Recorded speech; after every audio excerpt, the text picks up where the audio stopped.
Welcome to the inaugural episode of Pod of the Dead. I am your host, Nicholas, and with me are two lovely ladies. Introduce yourselves. Let's go with the one that's here first, and then the other one. I'm Stephanie, and I'm going to be going by the harsh critic because I am like that for most things. So, and I am Nick's wife. I'm Tasha, and I'm the little sister. We'll come up with a better name later on.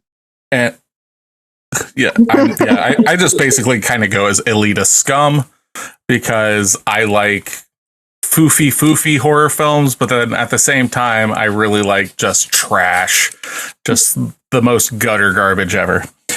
So, on our first episode here on Pod of the Dead, we are going to cover the movie Oculus. Stay tuned to the end of the episode because this is a movie club podcast. So we will be telling you what we are watching for next week's episode. So if you would like to watch along with us to be caught up and so you don't get it spoiled before if you want to keep up. Otherwise, we are going to dive into Oculus. So, what is your guys' history with Oculus? I had never seen this movie or heard of it until it got brought up to us to watch this. So I was excited. I knew nothing about this movie until we literally watched it last night. So went into it blind, had high hopes for it, I guess, because I know it's a higher rated horror movie, but I didn't know anything about it. I was the one that suggested it. It's one of my favorites. Okay. I'm familiar with it. It just came out during a time that I was too cool for school with certain horror films and stuff like that. So if it was a big budget release, I was putting my nose up to it. So realistically, it's not like a massive budgeted release, but it was coming out like The Conjuring and stuff was coming out, and don't even get me started on those movies. But so I just completely turned a blind eye to it. Actually, so this was my first heard viewing. That had Mike Flanagan agreed to put it in that found footage era, it would have been made like 6-7 years earlier, but he decided not to. So props to him for that. Yeah, to not chasing the trend or whatever. All right. Talking about like how much it cost and everything. This movie was estimated to be $5 million to be made. In what year was it? 2013, I believe, is when it was released. So 2011, 2012 is when it would have been made. It is directed and written by Mike Flanagan, Mr. Netflix horror nowadays. So this movie's 10 years old, and now he's doing the new Fall, the House of Usher, I believe. He did Haunting of Hill House, Haunting of Bly Manor, Doctor Sleep, which is the sequel to The Shining. So he's all over the place with that stuff. Let's see here. Yeah, it stars... Oh, excuse me. It stars Karen Gillan from Doctor Who fame. This was her first American film. Everything prior to this, was Doctor Who. And she's done some other stuff, but that was what most people knew her from. And because of Doctor Who, Mike Flanagan saw her in that and was kind of like, I want her for this character in the movie. It's also stars Brenton Thwaites, I believe is how you pronounce it. Yep. Katie, that's the brother. Is that correct? Katie Sackhoff, who is the mother in the film, who for this performance won the Fangoria Chainsaw Award for Best Supporting Actress. I think it was 2014 or something like that. Rory Cotran, I'm not sure who that is in the movie. And then, oh wait, no, that's the father. Anyway, and yeah, so it was produced by Trevor Macy and Mark D. Evans. And Tasha, would you like to give us any information about the film? So if you know of Mike Flanagan, it kind of falls into a lot of what he does. So there's a lot of hallmarks. If you've seen, like Nick mentioned, The Haunting of Hill House, I think there are a lot of parallels between that. It kind of falls in that like haunted house, haunted thing type movie. I personally really like it because I like movies that make you question reality and question the subjectivity of movies. How much detail do you want me to give? Because I could go on. You can, without spoiling any details of the actual film, you can give as much as you'd like. Without spoiling. Because we'll do that. We'll do that after the commercial break. We gotta let people, pump the brakes if they're like, whoa. I was actually going to watch this. And then you're like, and then the boat sank. It's like, what? There was clearly room on that door. It's one of life's great dilemmas. Or Justice for Jack 2023. Just to kind of wrap it up in a nice little bow without telling too much. There was a quote that I found that says that Flanagan turns the fragile nature of consciousness into a better fear tactic than any visceral shock could possibly achieve. And I think that's the movie in a nutshell without giving away anything. So if you're into that kind of flow where it's not gory, it's not, over the top horror, but you still get this just vibe about it, then this is a good movie to check out. Yeah, it's not super gory. Like there's blood in it. There's definitely some scenes in it that for me, like I told Steph, like right after we watched it last night, it bothers me in a way because the only thing, except for the end, that doesn't. But everything else in the movie, when we get to spoiler territory and stuff, I'll explain a little more, are things that I don't like.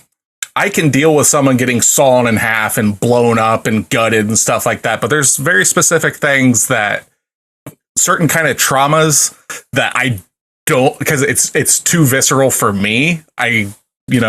So yeah. But all that being said, Steph, do you have anything to say about Oculus before we give the spoiler warning? I think it's just talking about that it's more of a mental health based movie and it's psychological. So like you're not getting into your normal scares that you're getting from like a standard horror film. So I think that's like the main focus of it is you're definitely getting that aspect than you are in, say, other movies. It's definitely not gory, has moments, but it touches on different subjects and in a specific genre of horror film. All right. So without further ado, we will be throwing up the spoiler warning sign.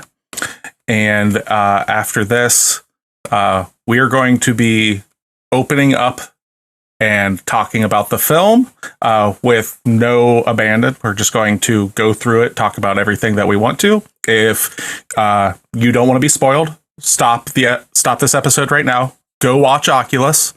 Come back and join us and see what you think, if we're right or we're wrong.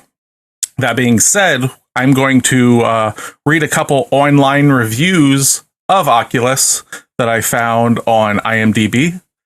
One of them's a 1 out of 10 review, and one is a 10 out of 10 review. That being said, let's see if you can guess which one is which. All right, here we go. Lead female moron, knowing full well the evil power of the mirror, sets up laughably inept plan to prove the mirror is evil and vindicate her parents. Oh, the mirror can make us hallucinate and think, do anything at once. Why? I'll just videotape what happens as proof. And for good measure, I'll force my lunatic asylum alumnus brother to help me. Only an imbecile would conceive of the failsafe kill switch in this stinker. As fate and Darwin would have it, the imbecile suffered the consequences. If your IQ is under 90, this movie is for you. Is that a 1 out of 10 or a 10 out of 10 for this film? That's a one. That's a one. Dare they speak so poorly of Karen Gillan? Ouch. All right. And then maybe this is a 1 out of 10 as well. We'll find out. One of the best scary movies I have seen in years. It reminds me of The Others, another one of my favorite movies. I would definitely recommend this to all of my scary movie lover friends and family. I love the whole illusion effect of it all. It was very creative. I thank Mike Flanagan for blessing us all with this here art. I rate it 10 out of 10. Damn it, that kind of gives it away, doesn't it? Before I took the time to watch this movie, I heard so many bad reviews. After watching it, I have no idea what was not to like about this movie. In my opinion, it was near perfect. This movie had all the things I want out of my scary movies. I want to be mentally challenged, as in tricked and scared. So I guess they don't want to be mentally challenged. I also want to see death and gore, but not a lot. Whomever is reading this, I recommend you watch this right away. So clearly when they said 10 out of 10, they meant 1 out of 10. No? Okay. All right. So with that out of the way, we can really start talking about the movie. We can start walking through it a little bit here. So the opening of the film, Tasha, would you like to kind of lead the way, since this is your jam? I have to, like, the best entrance is just Karen Gillan's ponytail. Can we talk about that for a second? I love that part. But yeah, that's how it starts. So the main format is kind of an old school horror trope of, something bad happened and brothers in a psych ward right now. It starts off with, dad was murdered by son because dad murdered mom. So, and that's kind of something that is kind of a common, storyline, or like, that concept of like familial trauma, but that's how it starts. With that, sorry, I'm gonna cut for a second. How much do you want me to go in depth? Am I leading it at this point? You can. Okay. Yeah, you can lead it. I didn't. And then like pause like every so often, and then we can kind of step in and talk about the areas that you're talking about. I was doing so well. You're good. So you're talking about the family trauma and stuff like that. You have yet to talk about that was 11 years ago. So this happened when they were kids. It was 11 years ago, and Karen Gillan's character, Kaylee, is the older sister. So younger brother went away to a state facilitated psychiatric facility. He got extensive therapy throughout. And then he's reunited with his sister 11 years later, who just has this vendetta of the murder that happened. It comes to pass that she's set on this murder happened because of a mirror that was found. So this is pretty common. This story type is pretty common in like Amityville horror, or, it's a haunted doll or a haunted house. But I think it's really cool that they went to this mirror, and she works with an auction house. So she's taken this past time, so many years, trying to find this mirror to kind of to end it, to kill the mirror. Now, do you think that she went down this pathway of this job growing up, knowing that it was going to be something that she would be hunting out or something? Like, do you think that's what it was?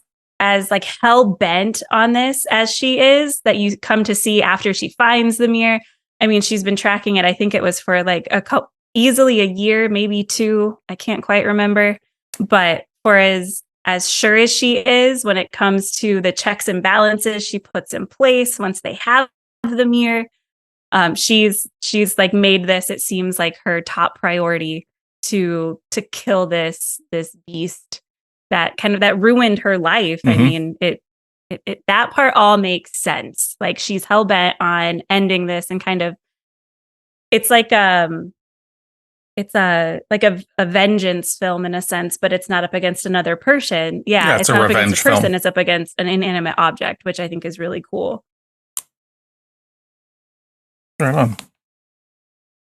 Yeah, so one little Easter egg in that. So when they're showing the mirror at the auction house being sold, they said it was taken from, found, I can't remember the exact word they use, like salvaged from the Lavask estate. And if you notice at the very beginning of this film, it is a WWE film production. So the Lavask family is none other than Mr. Triple H Hunter H. Helmsley's actual last name. His last name is Lavask. So that's like the only thing in the film that is like a little Easter egg nod to the fact. And WWE actually didn't have anything, any involvement with it during the shooting of this movie. It was after it was shown at some festivals, they decided to help back it with, so they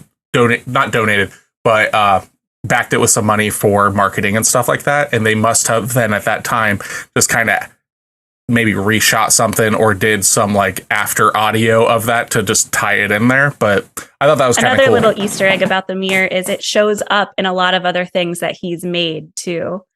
It was in, it's on the walls in the house of Hill House, in the Haunting of Hill House. I think it's downstairs. It's also in the basement of Ouija, Origin of Evil that he made. And then it's on the headboards of Gerald's Game. I haven't heard of that one, but it pops up in a lot of other things that he does. Yeah, Gerald's Game is based on a Stephen King story. So he's got a couple Stephen King stories under his belt that he's done. I believe it's based on a short story by him. So Gerald's Game is one. And then the other one that he did is Dr. Sleep, which is a sequel to The Shining. But continue if you'd like. So to backpedal a little bit, this mirror is it was her dad had purchased it at an auction, and through digging, so there's kind of a theme of it's getting sold at auction over and over again at these estate sales, at these auction houses, antique stores and such. So no one really knows where it came from originally. No one knows its true origins. It's never mentioned in the movie where it actually started, but Kaylee, Karen Gillan's character, does a lot of research, and that's kind of a very fast-paced start of kind of how they get into the mirrors, what origins they have. She mentions over like 40 different people have experienced death when this mirror is involved, and she goes through kind of in graphic detail with pictures, how it happened, to whom it happened, and to the extent. So, and then her dad was just the last one on record, I think, that it happened to, because then it got sold at auction, and I'm not sure what happened at that point. Does it ever say? Yep. Yeah, they kind of give you this. Yeah, they give like kind of this expositional dump that you really liked, right, Steph? Yeah, that's my favorite part of the whole movie. I thought that was like very informative, and she has pictures to show you what these people are, who these people are, and like all their backstories and how they all have similar but not the same ways of dying. So it's not like the same reiteration. It's like a variable. So I liked that about it. But yeah, she's just standing in a room, literally talking to a camera, spilling her guts about like the histories. And I felt that was like very, I don't know, fun to listen to.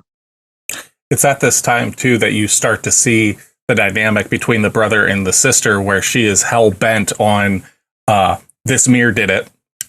There's no denying it. You remember. And then the brother being like, after 11 years of therapy and stuff, his sister saying that he's been brainwashed and stuff. But you're seeing this this rift being built throughout the film that really makes you question who's crazy or who's repressing, or it just up until a certain point. Well, spoiler warning's already been there, up until you see like some plants die and stuff, you literally are just going like, I don't know, maybe she is fucking nuts. Like maybe like that would definitely be a red herring kind of like left turn swerve kind of thing that you're like, okay, the brother's crazy.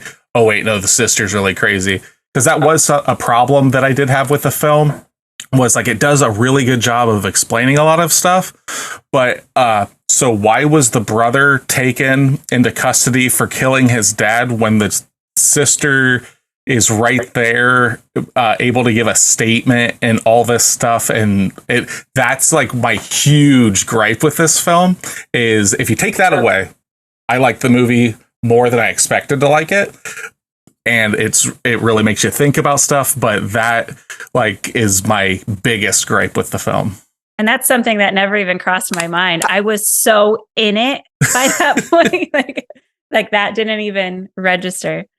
The fact of, yeah, Kaylee was right there to say something, and she said something, and he still got like away. And I understand the fact that, like, you know, the mirror is able to affect things and all this, but there had to have been a court trial. There had to, there had to have been some stuff going on. People had to have been taken downtown, not in the Mike Flanagan universe. This kid's fucking going to the mental ward now. I have a script that needs to be made.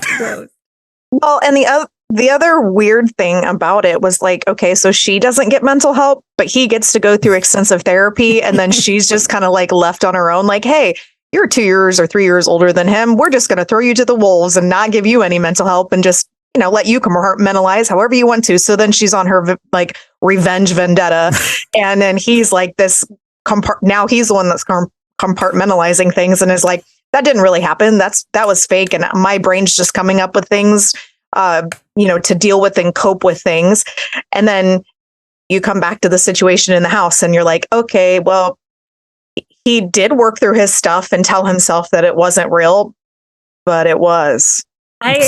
I can see where I agree with what you're saying, where there is some parts, especially in the beginning, where the storyline and the writing isn't the greatest. Where, like in that case, where that dynamic of, now emotionally regulated and on top of it, and went into the foster system and was left to fend for yourself. Yeah. That part was a little, I'll give you that. And also the quote that just sticks into my head is when she first sees the mirror and she's like, "Oh, you must be hungry." That part, like, we could have done without that too. Yeah. Well, like there's like some of those like little like quippy things that like, like where you see the crack in the mirror. She's like, "I hope it hurt," and stuff. So it definitely like, and another thing, I know Steph has some things to say about this, but the foreshadowing in this movie is very on the nose. It's going to be very interesting to see like what everybody's final scores on this are. But about at this point in the movie is probably like, so since we're talking about where she's talking to the mirror in the back and stuff, this is where you actually see the first time its effects, because of what I've got written down here: 2 ghost, 3 ghost. The reflection of the busts behind her in a third form and stuff. So like you start seeing that, and then they load it up, and it sets up a lot of like this. There's going to be a jump scare. And I think it did a really good job with that, because it's like painfully quiet a lot of the times.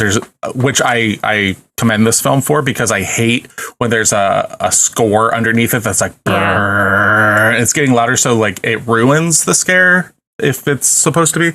And I didn't notice that so much in this movie. There were jump scares in it and stuff, but they weren't so messaged before it happened, like, get ready, it's going to be spooky. It's the type of movie where you're always looking in the background, just like those busts. Like, it's just so subtle. If you're not paying attention, you'll miss it. And then once you see that, at least for me, I was always like seeing what's happening in the foreground, but always paying attention to what was happening, because I didn't want to miss something walk by or whatever it was. Correct. And it definitely makes you question if like what you're watching is what is actually happening at times, because Steph and I talked about after the film off mic and everything that So there's times where you see Kaylee's character setting up cameras and stuff like that, but at the same time, you're seeing her face on computer screens staring into cameras. So you're left to believe, okay, which one of these two, because you're watching it kind of from the brother's perspective a little bit, which one of these is actually happening? And it really plays with that a lot because the movie takes two timelines, and instead of using flashbacks all the time and stuff like that, it runs the two narratives side by side, like on top of each other, which it gives it kind of like a weird cramped space, since the movie does take place for the most part, most of the runtime in one house the whole time. Even at times when they think they're out of the house, they're in the house and stuff like that.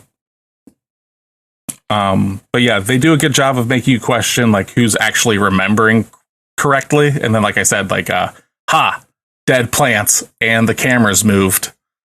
And go ahead and take it from there. So if like you you wouldn't mentioned, mind. the dead plants, there's always the same, while like Steph said, the death might be different each time. There's always a progression with the mirror's effects and the mirror's, radius of influence, I think is what she calls it, which I think is really cool. So it starts with dead plants, and then it goes to a pet getting affected, and then it goes to like starting to affect your psyche, and then that's either how they end up like meeting their demise, or it just keeps progressing through that. Like the person might stop eating, might start like inflicting pain on themselves. So it's like the mirror takes victims like most vulnerable to least vulnerable. So like a plant wilting, and then the dog dying. And that was the one part that I really hated about what she was redoing. So their dog as a child ended up dying. And then she was like baiting this cute little dog that eventually ran away. I do like that it ran away because then you don't really know what actually happened to it. I legit have a line in my notes that says dog bait. No. That part was probably one of the most heart-wrenching parts of the whole movie. Yeah. And it's like the most cutthroat version of it too. The dog, it's a French it's a Boston Terrier. It's a cute little Boston Terrier walks in, and it's like, oh, I didn't know you had a dog. Like, because she's like, all right, dog, let's go. Yeah, it's like, did you name your dog Dog? It's like, no, I never named my dog, or I never named the dog. And she then puts it in a cage and puts it right up against the fucking mirror and just covers it with a sheet and just like, and waits. This will prove it. And part of me wanted to like the plant reveal that you get. I thought we were going to get from the dog. I thought they were going to take the sheet off and the dog was going to be gone. So when you saw the dog, I was able to breathe easily, and our son Wesley was watching it with us, and he was like, oh, thank God. He was just like balled up, like, oh no, the dog, because you can hear it whimpering and stuff like that. And not another John Wick situation in this movie, thank God.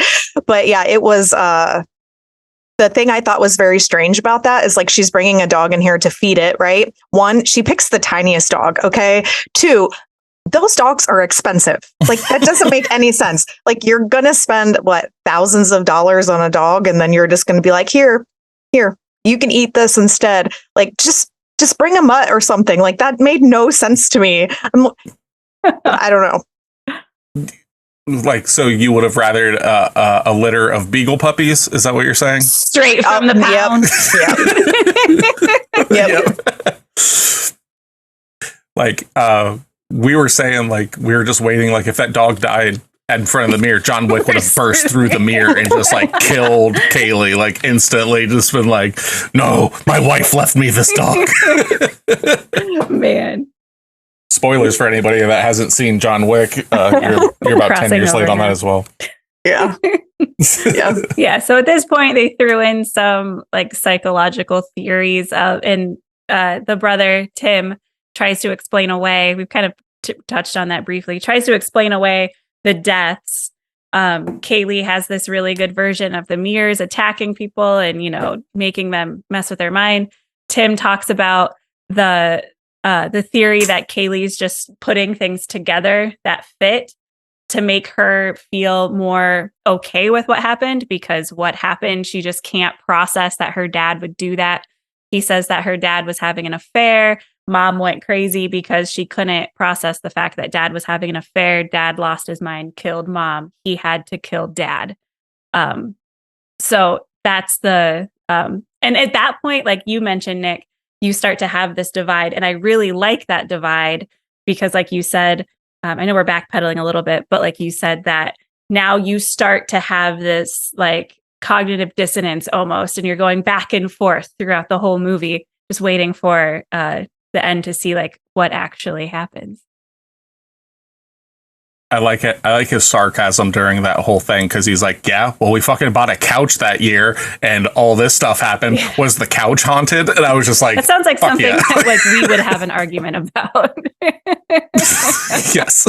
I was like, oh shit, this is Christmas all over and then again. That's when it's mentioned, like, you know, this stuff runs in the family. So like Steph mentioned, you're starting to get that mental health component where this might be a familial thing.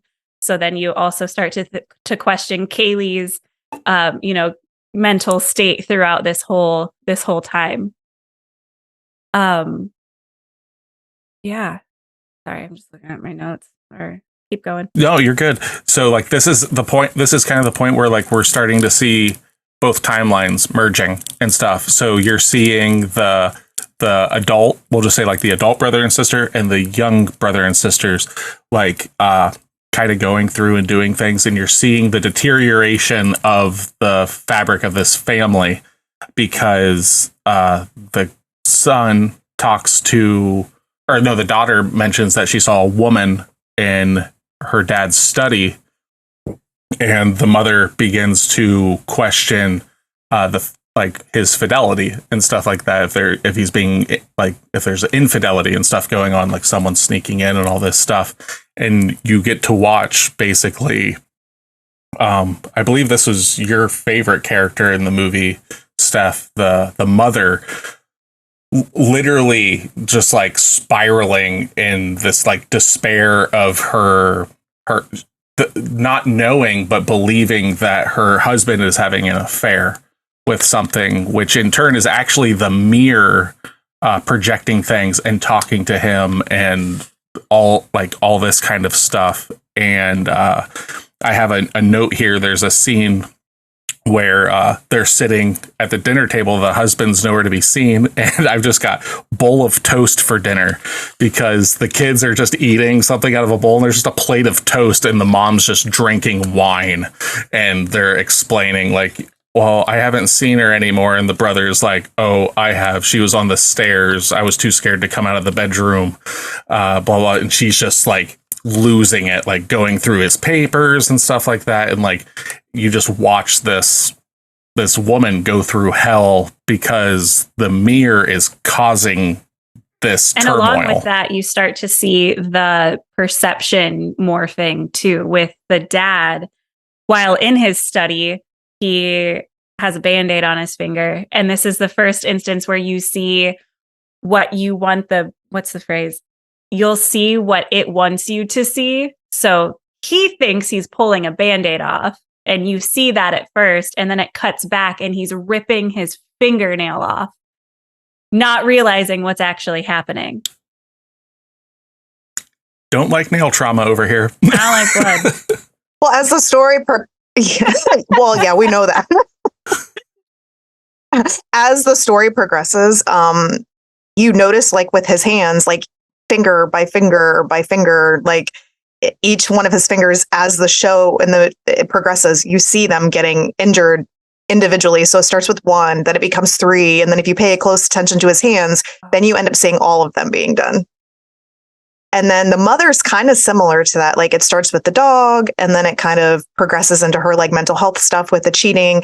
And then she goes into her own self-inflictions, which, you know, when they go upstairs and she's locked up, let's just say, and she starts inflicting pain on herself and she goes crazy in her own self-afflicted way, I guess. Yeah, because she keeps messing with her, I believe it's a cesarean scar from a cesarean, like a C-section. So it's one of those things, like initially, you know, it's been I think the boy is 10. So it's been like 10 years since she's, I guess, had a cesarean. And then she mentions, like, you know, it's more raised than it used to be. And then at some point in the film, you see like it's kind of split. And with that, with like how it foreshadowed and stuff, I was okay with this because I thought, this is what I was talking about last night that I couldn't remember. I thought we were going to see her gut herself with so much broken glass in this movie and shattered plates and pots. I thought we were going to see her like legit just gut it or rip it open or something like that. And it loses a point for me for not giving me the goods on that because it was setting that up and it didn't. But for some people, like it's worse to not see it because it plays in your head. I'm disgusting and I wanted to see it. That was her turn was the one that I didn't, it felt a little disconnected, being chained to the wall, eating plates. Like that part, it doesn't really go into what she was seeing. And I wish it would have. Like, why is she doing that? Aside from like going crazy, you know what I mean? So that part was lost a little bit on me. Like she really went for it, but it doesn't give us any of her perception of it. No, and also like it definitely like it makes the husband an absolute monster with all that, because you just see him like he's taking the dog chain, just hammers it into the wall and stuff, and literally has his wife chained by the neck in a bed and stuff like that. But for some reason, and it's one of those things, she's seeing what she sees. We're not seeing it. So it's one of the few times that we're just seeing this monster, as it were, the wife. But we don't know what she's seeing. We're watching her eat plates and stuff like that and ripping her teeth out and all this horrible stuff. We don't know, like, she may be thinking that she's eating food because another scene that I don't like. Get to that. I mean, I like, but I don't like the apple scene in the whole movie. So yeah. Before we get into it, Steph, I see you shaking your head over there. Without giving away the goose, why are you shaking your head? Well, no, the first thing I was going to say before this, though, is that the mom, the one thing I was curious about, and they never answer this in the movie, and I kind of want to do a deep dive a little bit more to look into it. The husband, when she goes in to check his office, the word Marisol is written all over his paperwork. And the name is, and that's not her name, and it's not the daughter's name. So I wonder what the connection is to the word or the name Marisol. So I don't know if that has to do with the woman that lives in the mirror, or whatever entity lives in the mirror, or if it has to do with something in his past or his desires, or maybe he likes the name, but like, or if it's something to do with the wife and she's only seeing that because there's some association with that name. But as for the foreshadowing with the light bulb scene into the apple scene, it was just too obvious. I get it was that. Just too obvious. But it's so good. I understand that it is very obvious. Like she puts the light bulb right next to the apple. And then you think, oh, she's going to grab the light. At least I did. She's going to grab the light bulb, which then it kind of switches. She grabs the apple. So then you're like, oh, okay, we're good. But then we're not. And then like that was the perfect amount of time and gore was pulling out that big piece of glass. Had they done any more, I would have been over it. But it was just enough for me to cringe and tense. And then it was over. Yeah, second one, mouth trauma. I'm not on board with that. Nail trauma and mouth trauma are the two things. And I was not expecting that in this. There's only one other movie that comes to mind instantly about this, and it's a movie by Takashi Miike. He's a Japanese film director called Imprint, and it deals a lot with like bamboo going under nails and under the teeth and the gums and stuff. And it gave me that, not that visceral, like horrid feel, but it was just like more mouth trauma, more nail trauma. I'm just like, oh my God. But it's another time though that the lack of score in that time really pays off because it's quiet and you expect, like, you see her lift up this apple to bite, and instead of hearing the crunch sound, you hear the popping of a light bulb and the sprinkling of glass down on the ground, which I like. The foreshadowing was there, obviously, like it was heavy handed in the foreshadowing. I personally, though, like, you hear it and you're like, oh, and I didn't think they were going to show it. And then, yeah, you see, like, she like looks and she's bitten into this pretty large sized light bulb, and she pulls out a shard of glass that is 2-3 inches that had to have just been embedded in her palate. And she pulls it out. And then you find out it didn't happen because the house is fucking with her again. Or not the house, the mirror is fucking with her again and stuff. So that's just Mike Flanagan being an asshole, going like, you know what else Nick doesn't like? Chewing on glass. Like, fuck you, Mike Flanagan. And go back to Netflix. The scoring, yeah. Like in that you hear her like gulping and you hear the blood and glass mixture in her mouth. And I'll take, like, that is more spine tingling than any score ever is those real life sounds, body sounds. Yeah, I would say that is the grossest part of the movie. If you can handle like what we just said and stuff, it's not like exploitative or anything. Like, it's not like, you know, a 5-minute scene of like her like, ah, or anything like that. But I mean, it's well shot. It's pretty gross if, you know, you're not into blood and gore. Like, it has a couple scenes that there's blood and there is gore, but not people getting gutted. Unlucky Nick. So, and that leads to Karen Gillan, I believe, knocking over a pot, which is foreshadowed again. Yeah, this is definitely foreshadow the movie and gaslight the movie. Yeah, everybody's just gaslighting the fuck out of each other. I laughed a lot at it. Like, not in a like this is cheesy way, but I was laughing because I was just like, these motherfuckers are just getting lied to left and right, and they're lying to each other because nobody believes anything anyone's seeing. They're all believing what they're seeing, and very few times do you actually get like the two people are seeing the same thing at the same time. Yeah. So while it is foreshadowing, did you think the person that got killed was the person that was going to be killed? No. At the end of the movie? So yeah, there are shards of, you know, broken bits of knives on the floor, essentially. Did you see that? Like, did you have an idea? I guess. I personally didn't expect it. I kind of had a problem with it upon viewing it, but after watching it and we talked about it a little bit and stuff, it made a little more sense because of how the phone calls work and stuff like that in the film. So you're led to believe that she's getting these phone calls from her fiance, but that could have easily been not easily been. It is the mirror giving her these phone calls. So then the fiance is not getting a hold of her, so he's showing up. Exactly. But that's foreshadowing again, because they literally hand you everything on a plate. That's what bothered me the most about this whole movie.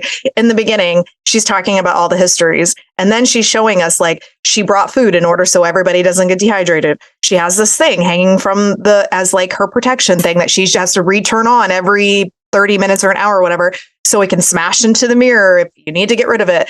And then, so you're foreshadowing and foreshadowing and foreshadowing. And then the apple, and then the boyfriend that she spent too much time explaining that situation. So I already knew something's going to happen with that because you're telling me too much. And so like when they went upstairs at the beginning of the movie and there was that little piece against the wall, you already knew that they were going to show us something was attached to that at some point. And you assumed it was going to be dog related, but it was in a bedroom. So you already knew foreshadowing. So like this whole movie is basically handing you everything if you pay attention. Apparently I didn't pay attention. That's well, it's one of those things where it's not a fault of foreshadowing. It's just too heavy handed on the foreshadowing. It's, I can see why people give this movie a 10 out of 10. I can also see how some people give this movie a 1 out of 10.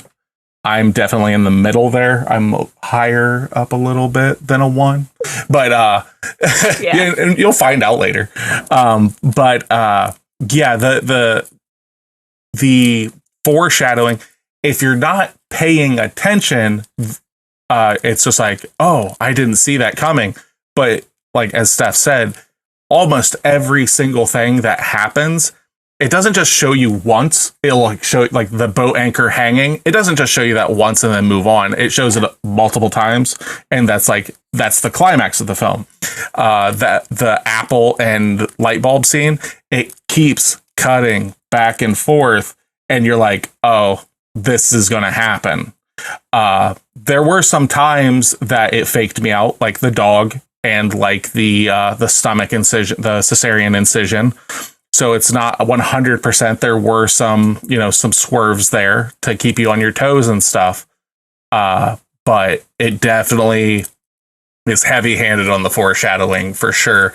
But not as heavy as other movie. Like they're like my problem with like the Conjuring films and stuff like that. Most of James Wan's films is because he in my eyes doesn't respect his audience enough to put together stuff. He's just like, this is happening. Aren't I amazing that I made this happen? And I just really have a problem with that. This movie doesn't get that far, but it definitely is just like, hey guys, this is happening. But you also don't quite, or at least I didn't, you don't quite know how it's going to happen. Like the phone call to his doctor. Yeah. Like he thinks he's outside and then flash, he's still in the house. So yeah. I liked that. Just, for me, while things are, I guess, handed, it's that fact of like the people in the movie aren't in control of anything that's happening. So while the action, the bits that are coming, we see them, but they don't. So it's scary for them, I guess is what I'm trying to say, where it's just fucking with them left and right. Yeah. That's what I found the most interesting of the film is you're just watching these people, for lack of a better term, lose their fucking minds because of this possessed mirror. It doesn't really go too far into that, like the ghostly beings that you see and stuff. Are those all just its victims? Is there one that is the mirror? It doesn't really go into that. Just the mirror. I would have been okay with not seeing anything come out of it or not see like the office full of deceased. I like the idea of it being this ominous, ornate, beautiful thing hanging on the wall that's inflicting psychological damage on people. Had it stayed there, I would have been fine. That part kind of took it out of me. Yeah, I didn't care for that because I felt like it felt very Grudge-like.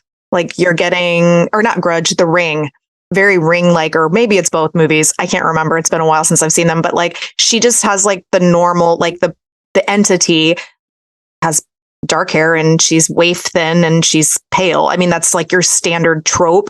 And I felt like I would rather it have been like a demon or something if you're going to show us, or even claws, like clawing at the mirror or something that was different, that wasn't like your standard like humanoid looking entity. I felt like that kind of took away from it, especially since it doesn't explain anything in the movie. But I do, my favorite part of the movie, besides the histories, I did really like the mom. She's my favorite character of the entire movie. And her part where she kind of loses grasp with reality. And then you kind of see the kids doing their thing in the living room and she comes down and like this whole thing plays out. She kind of regains her humanity for like a blink as she's like strangling her child. And there's something about that just is very touching. And I thought the lady who plays the character, I forget what her actress name is, but she plays Bo-Katan in the Mandalorian series. So I absolutely love her. And I thought her character was the best because you have that like motherly touch and like she was really tortured in a weird way. I don't know. And and Nick's right. We don't get to see her perspective. We get to see everybody else's perspective, but we don't know what she goes through, which is interesting. Why? Yeah, her actress name is Katie Sackhoff. is, I believe, her name.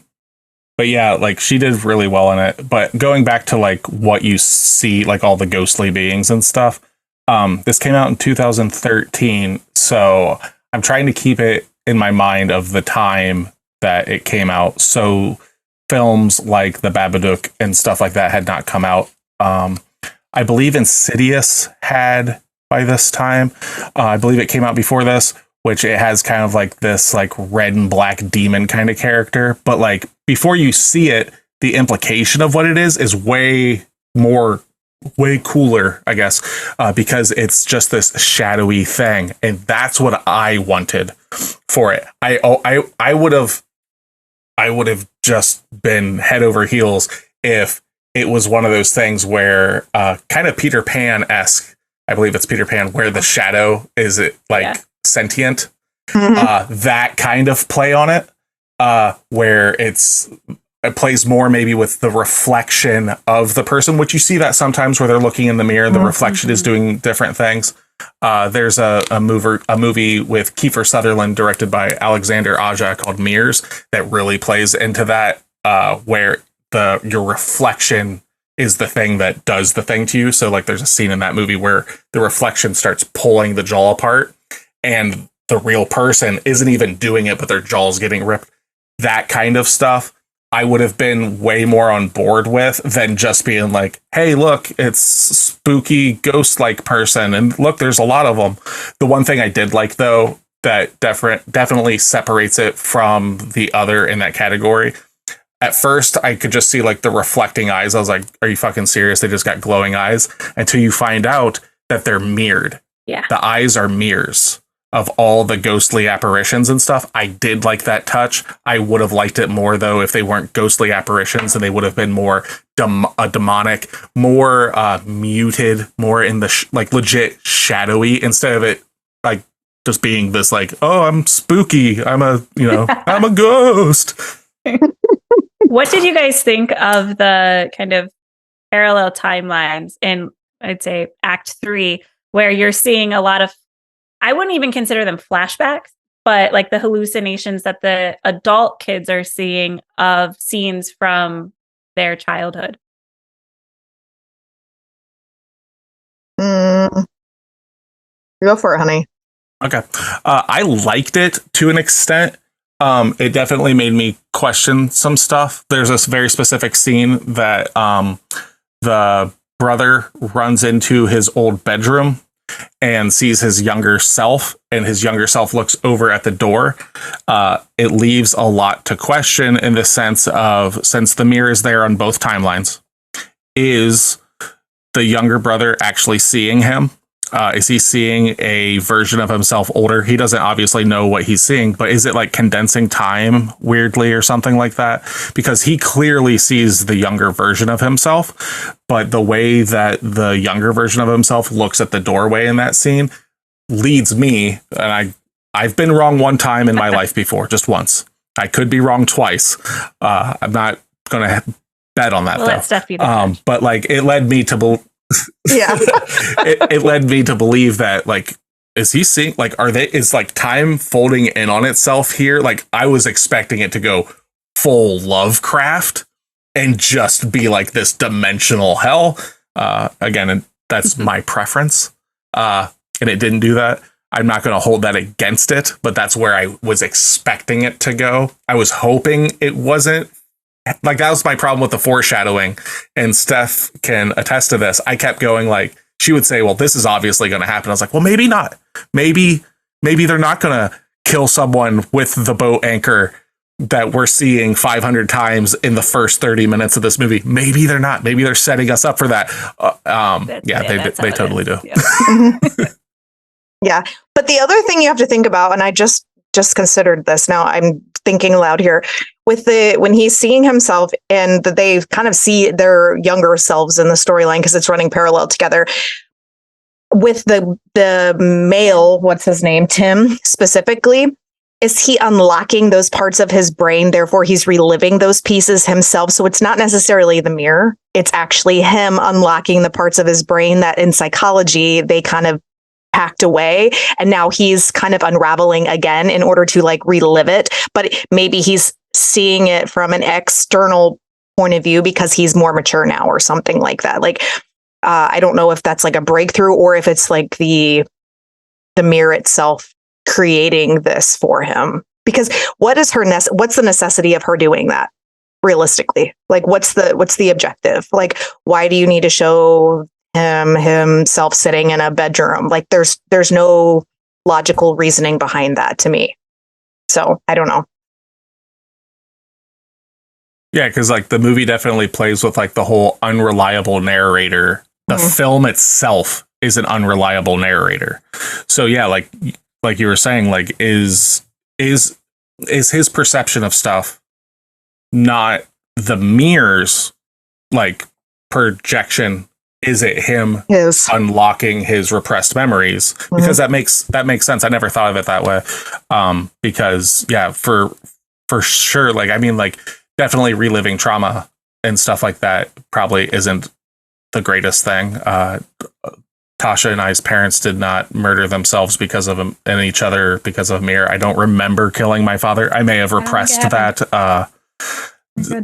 Dad, if you're listening, if you're there, last I knew you were alive. I don't know what happened to me 11 years ago. So, but yeah, no, like that's definitely something that I did like about the movie was the I'm a sucker for unreliable narrator. It works for me, but like I'm not going to harp on the heavy-handed foreshadowing. And I saw it as the two of them kind of reliving their own memories, since a lot of times like they weren't seeing the same things. Like when Tim goes into the bathroom and Kaylee's like, is he gone? Like she's going through her own thing while he's going through his own thing while they're going through the collective. Yeah, because there's times where she'll look at him and he's an adult. She'll turn her head, look back. He's a boy. And the scene hasn't changed, and vice versa. He'll look at her, and then like in that scene that you're talking about where they're in the bathroom, she's acting out the scene of her being a child, but it's Karen Gillan as an adult doing it, because then they do the whole like we're gonna run out the door and all this stuff. So it keeps playing with that. So like I'm actually excited to watch it again sometime, just because I know how it goes and what to expect. So I'll be able to be like more clinical, I guess, on just like, oh, wait, no, because of this, I think this is actually what's happening, and be able to break it down like that, which I do give the movie like 2 thumbs up on. The movie ended and I went, I'm not crazy about how it ended, but I liked, I would say I liked the second act totally. So like if we go from like, okay, expositional dump in front of the cameras, plants die, from the plants dying on, I liked it up until the climax, where if you want to say what happens. The climax as in the very end. What would you consider the climax? Because I consider the climax the scene where everything starts to fold in on itself, where they're seeing all sides, where they're going through it and then they're going through their individual. So okay, so you're seeing the climax of the film as the scene with the father and the son, like where he's strangling her and all that. Oh, go ahead. Which does have in. I had to research it because I thought it was pulled from Shakespeare or something like that. But it definitely has one of my favorite lines in a movie I've seen in a long, long time. And it upsets me that I didn't see this movie 10 years ago, because I love the line when the son kills the father. It's basically like suicide by cop in a way. Son's pointing the gun at the dad, and the dad says, I've met my demons. They are many. I've seen the devil, and he is me. And he pulls the son's finger down on the trigger and kills himself with it. I loved that. You didn't, Steph? I wasn't a fan of the phrase. What? Yeah. Oh, I fucking loved it. I loved it so much. It just seemed very like screen, like script. that's all.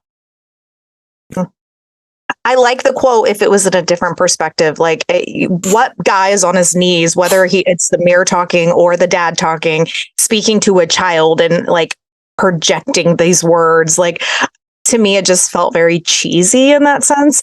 And I kind of said this last night when we were talking about it, where like if he had been standing in the mirror looking at himself, the father, and was holding a gun to his head and says those words to himself and then kills himself, that would have made a lot more sense to me. But you're involving a 10-year-old in the situation. Like, I felt like that was a little heavy-handed and a little weird. It would have been more ominous if he just pulled the trigger without saying anything. Like, eye contact. Correct. Done. Yep. See, I liked the line. I liked the fact that he was the reason his son shot him. And the reason is if it's all manipulation by the mirror knows that what's worse than your dad shooting himself? Well, he shoots himself with the gun that you're holding, that you were standing on, and that's it. But what's even worse? No one here is going to believe you that that's what happened. And even though you're going to leave this house, you're going away. Like, the mirror basically, because they say like it protects itself, the mirror pins it on him essentially, which, I mean, like, it's a little more nuanced than that. Like, it's not like, haha, gotcha, or anything like that. But like, all that kind of stuff made me like how that played out. And then the line for me is just, I'm a stickler for like well written, like I said, like I had to see if it was like Shakespeare or if it was like Dante or something, like something old, because that's how it sounds. It just like has this like legion, like we are many, we are legion kind of feel to it. And I liked that as like almost being maybe the mirror, not the father, the mirror just speaking to the son through the dad as a vessel, and just being like, I've met my demons, they are many. Maybe referring to that the mirror itself is full, not just one, but full of demons, like a portal to this other dimension kind of thing. And then I have seen the devil, he is me, referring again to the mirror. And then it's acting out through the father killing him. So it's not the father speaking even consciously. That's how I interpret it. That's why I like it the way I like it, because I saw it as like the only time you see the mirror speak out, and it's this fucking like noise line. Is it from something? Is it from another movie? No. Okay. No. I like your take on that. No, it is specific to this film. That. I hadn't seen it that way. I just saw it as kind of like a unnecessary drag on this scary dramatic scene. But I like that. But the thing I guess I get that's confusing with this whole movie, because I'm more of like a cut and dry person in that sense, is like, what is the motivation behind this mirror? Does it just want suffering? Like, it's just, hey, we want you to suffer and I feed off of suffering. Because if it fed off death, it would just consistently kill. So obviously it feeds off of something. I don't know if it's stress, maybe like creating more and more. I think it feeds more off of pain than death, and not just physical pain. I think it feeds off of emotional pain. It feeds off of torment, and those are the things that make me leads me to believe it's demonic. It's not ghostly, and that's my problem with them having just ghostly apparitions. Like, it makes more sense if they're not ghostly, if they're just people that it's projecting. Okay, but like with the ghostly stuff, it's like, it then makes me go like, is it capturing people's souls that it kills, or what's going on here? But like how it feeds and stuff, I think it feeds on like despair and chaos and pain and that kind of stuff, which then definitely leads me to believe like it's infernal. It is like hell, like it's this demonic kind of thing, which I like. And going back to the people, like those people were victims. Why are they now coming out of this mirror as the bad guys almost? Yeah. Yeah. That's where it definitely is like, hey, this is like, a Hollywood film, even though it's lower budget, like $5 million. It's definitely a Hollywood film that you can tell that like he didn't want to make it as a hand cam kind of movie, like a Blair Witch thing. But you can tell, like, with that kind of stuff, it's almost like the producers being like, hey, what would make this ending probably shine a little bit? It got some reactions when this movie came out and that movie came out. So let's throw some ghosties in here at the end. Well, it doesn't make sense. It doesn't matter. The kids love it.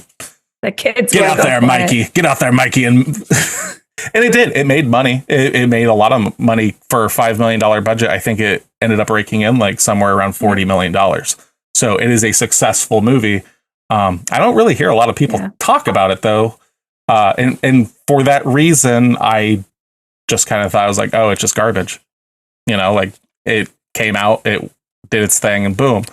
That being said, I'm not talking to every Tom, Dick, and Jane, like, what's your favorite horror movie? What's your favorite horror movie from Mike Flanagan? Is it from 2013? You're lying. You do that with everybody. I think I got a Come text on now. about that a couple weeks ago. So, well, 9 times out of 10, when I bring it up in conversation, I just kind of go, what's your favorite movie? And why is it The Thing from 1982 with Kurt Russell? Like, that's great. I got our Japanese and if it's not, you're calling them scum because they don't absolutely. love that movie. You're like, you have no taste. You're terrible if you don't love The Thing. You fucking peasant. You don't enjoy the finer things in life. Why not? That's me. Don't like it. No. You don't like the. We'll get there eventually. We'll get there eventually. For another time. Oh my god.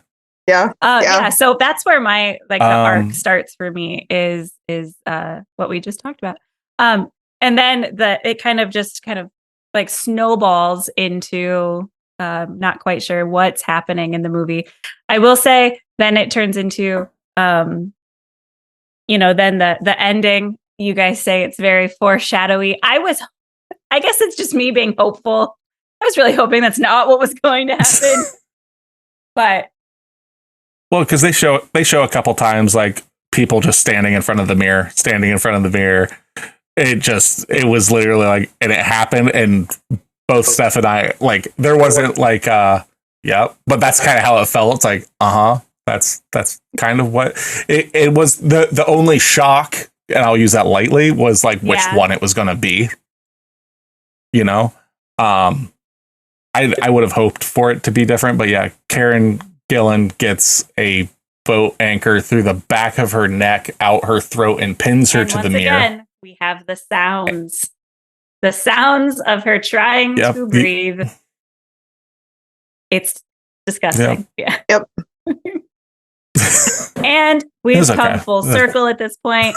Now the cop, because he had called the cops, he had called for help. Help is now coming. Help now sees Karen Gillan's character pinned to a wall. Brother Tim is frantic outside. We've come full circle. He is now going back into a cop car. I really liked how that ended because to me, it was showing that no matter what, this was their fate. The mirror ended what it started 11 years ago. I would have liked it more if, so we get the scene where Karen or Kaylee, is that her name? Kaylee kills her boyfriend. I think that would have been a better scene later in the film if that would have been the brother killing the sister, something in that regard. That way, where it's not so heavy-handed in the foreshadowing where you're like, someone's getting killed with that fucking boat anchor.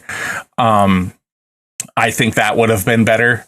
And the cops show up and he's covered in her blood and all that stuff. And it's on video that he stabs her in the neck and all that kind of stuff. That would have been a better oh shit moment in my book. It already shows that it can do that. We didn't get enough background on the boyfriend. At one time, I thought the boyfriend was two different characters because he looks different with glasses on. So him in bed with her and him being her boss that owns the auction house thing and whatnot. I thought those were two different characters.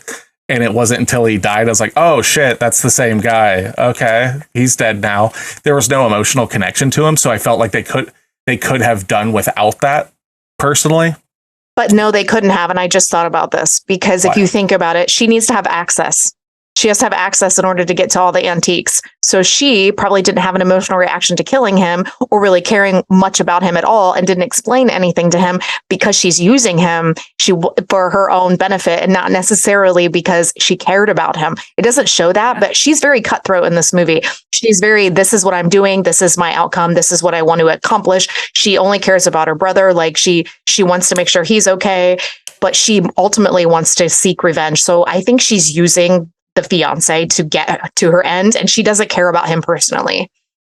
That I agree with that. My thing is, it's not so much about that he didn't need to exist in the movie. It's the kill, bringing him in to kill him in that scene.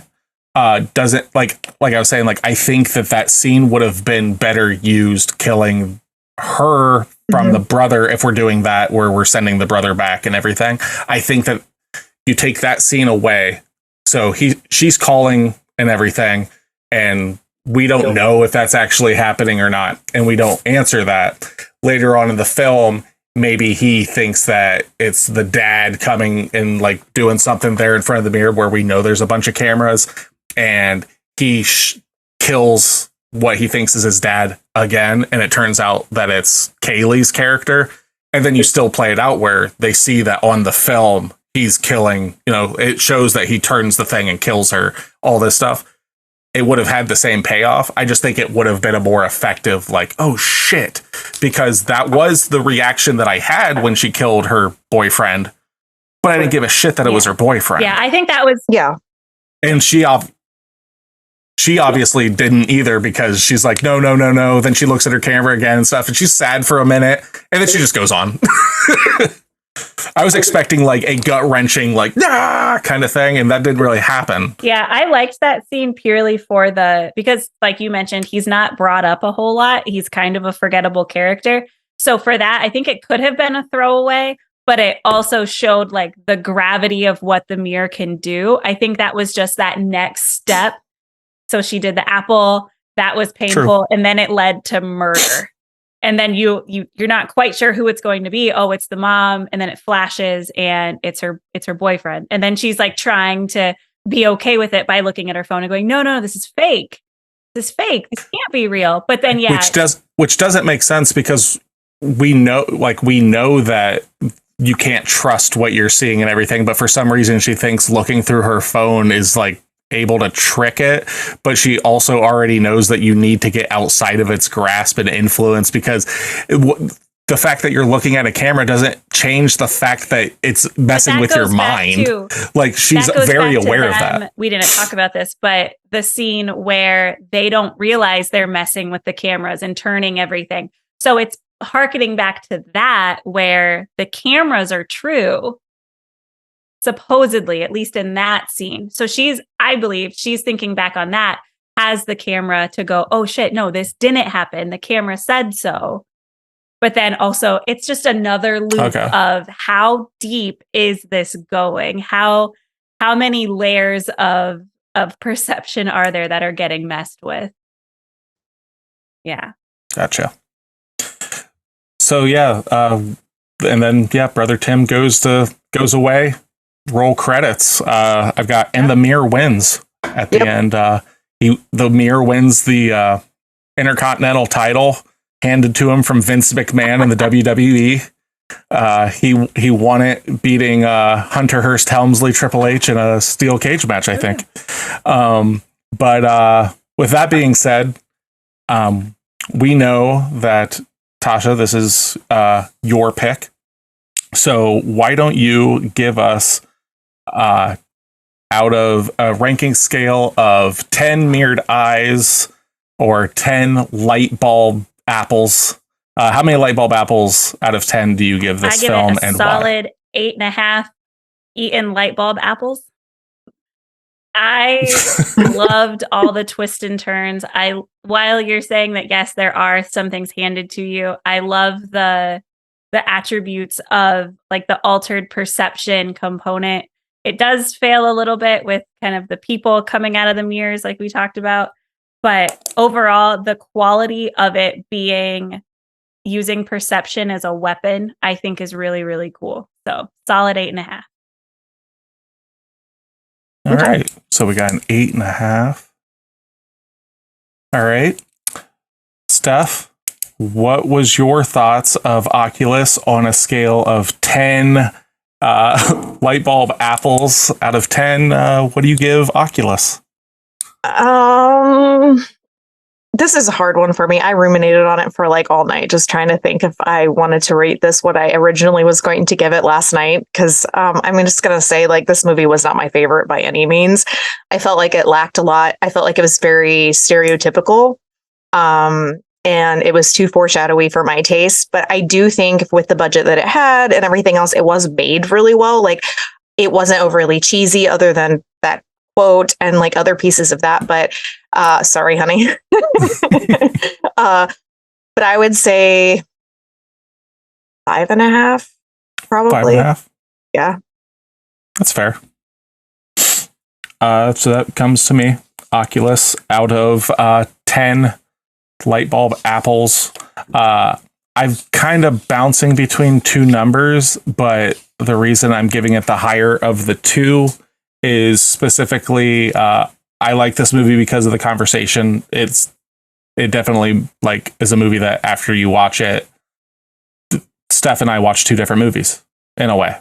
And Tasha, you've obviously seen this movie a few times and you have watched it and you saw a different movie. So for that reason, also being that its budget that it did really, really cool stuff, especially when you're having to film basically around a mirror the whole time and they didn't have the budget for the CG so much to just cancel it out. So they had to actually figure out how to shoot it. And for it having a super dope ass line that I will not let you women besmirch. And I will say it again. I've met my demons. They are many. I've seen the devil. He is me. And because of that, it is getting a 7.5 out of 10 from me. I will watch this again. Like I said, we watched it with our son Wesley, and he really liked it. It was funny though, because like it was probably like halfway through the movie, maybe even further on. He's like, "Wait, those are the same people. The kids and the adults are the same people." Aww. He didn't make the connection until way later, and he'll be 10 coming soon, like next week.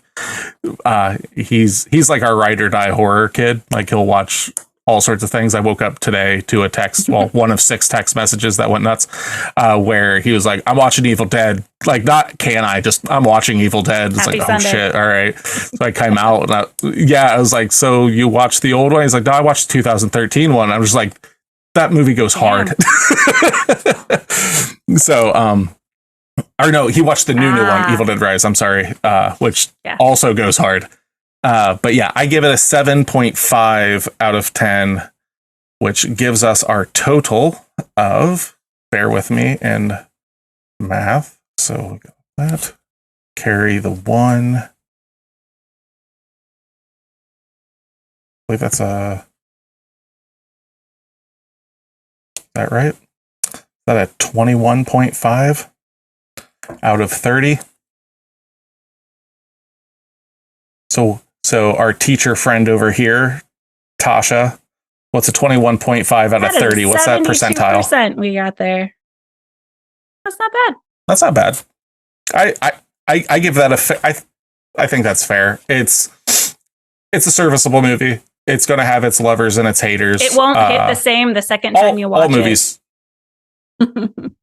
Nope. That's why I'm interested in, because like now that I know every beat and everything, we've talked about it, watching it with aged eyes on it or whatever, I think it might drop, it might go up, who knows? But upon first watching, 72% serviceable. Was that a low C? Yeah, so that's fair. C's get degrees.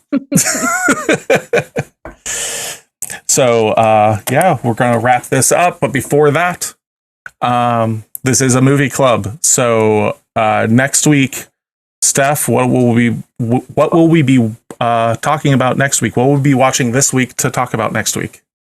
Trick or Treat. Trick or Treat? Mm-hmm.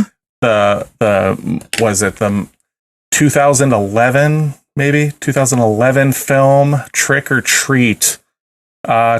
It's 2007. 2006. Apologies. Oh. 2006. It's crazy. So we're not going to go into any of it about now, what we think or anything, but that is what we will be going over next week. So thank you for listening to Pot of the Dead. I am Nicholas. I am Stephanie. And come back and listen to us next week. Bye. Or else. Bye.